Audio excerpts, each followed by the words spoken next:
Hello students, आज हम class 9th विषय साइंस का चैप्टर नंबर फर्स्ट करेंगे।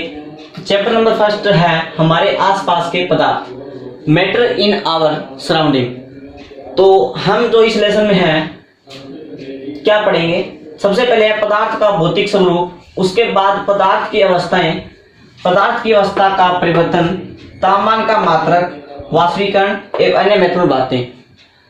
पहले मैं आपको यही बताना चाहूंगा इस लेसन में कि पदार्थ क्या है।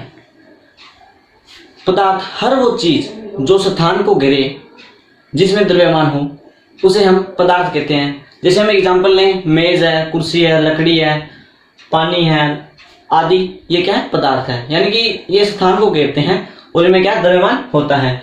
पदार्थ है जो बहुत ही छोटे छोटे कणों से मिलकर बनता है, जिनकी हम कोई कल्पना नहीं कर सकते हैं।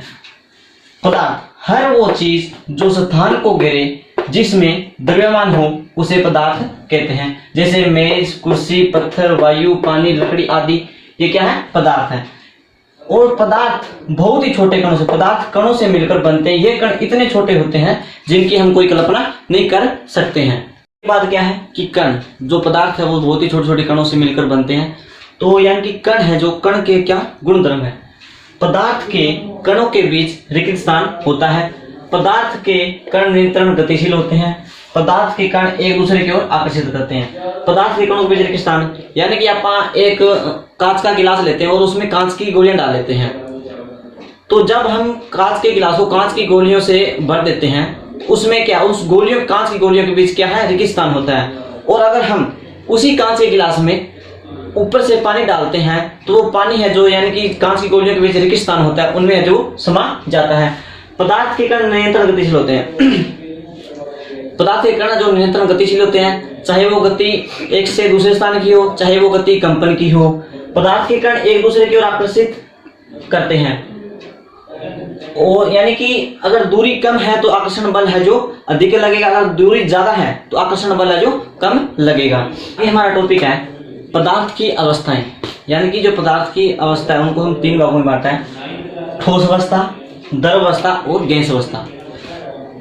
तो सबसे पहले हम करेंगे ठोस अवस्था। यानी कि ठोस वस्तुओं की आकृति व आयतन निश्चित होते हैं।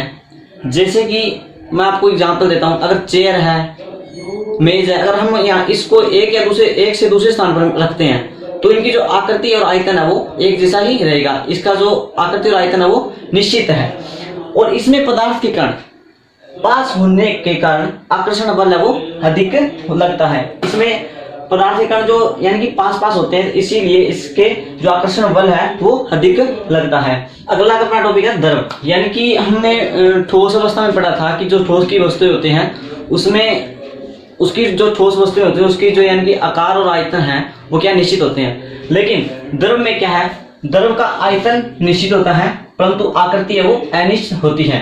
और इसमें पदार्थ के कण अपेक्षाकृत दूर होने के कारण जो आकर्षण बल होता है वो ठोस की तुलना में कम लगता है। जिस तरह मैं आपको बताना चाहूंगा कि द्रव का आयतन वो निश्चित होता है। यानी कि आप 1 लीटर दूध लेते हैं और उसे हम बोतल में डाल देते हैं। अगर हमें उसको यानी कि बोतल में डाला तो उसकी जो आकृति है वो बोतल जैसी हो जाएगी। अगर हमने उसे बाल्टी में डाल लिया तो बाल्टी जैसी हो जाएगी। लेकिन उसका आयतन है, यानी कि हमने 1 लीटर दूध लिया है, वो दूध 1 लीटर ही रहेगा, लेकिन उसकी आकृति है केवल वही चेंज होगी। तो इसीलिए है कि द्रव का आयतन है जो निश्चित होता है और परंतु आकृति अनिश्चित होती है। हमारा नेक्स्ट क्या है, गैस अवस्था। हमने यानी कि ठोस अवस्था पढ़ लिया और द्रव अवस्था पढ़ लिया, और अब हमारा है गैस अवस्था।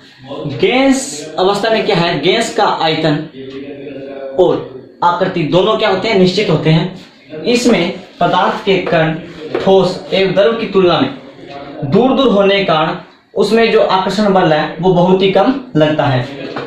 और खाना बनाने वाली गैस सिलेंडर में उपयोग की जाने वाली द्रवीकृत पेट्रोलियम गैस एलपीजी या अस्पतालों में ऑक्सीजन सिलेंडर में संपीड़ित गैस होती है। जिस तरह क्या हम यानी कि हमारे घरों में हम खाना बनाने वाली जो गैस सिलेंडर होती है उसमें जो यानी कि गैस भरी होती है वो क्या होती है, एलपीजी गैस होती है।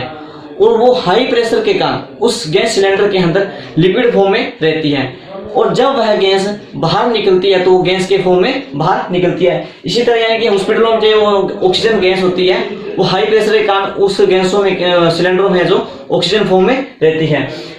क्या हमारा पदार्थ की अवस्था परिवर्तन, यानी कि सबसे पहले क्या है, यानी कि ठोस अवस्था है। अगर हम ठोस अवस्था को उष्मा देते हैं, यानी कि हीट देते हैं, उसको गर्म करते हैं, तो जो है वो यानी कि द्रव अवस्था में परिवर्तन हो जाती है। कोई ठोस अवस्था है, उसको हम क्या हीट देते हैं, यानी कि उसको गर्म करते हैं, तो वह क्या है, द्रव अवस्था में परिवर्तन हो जाती है।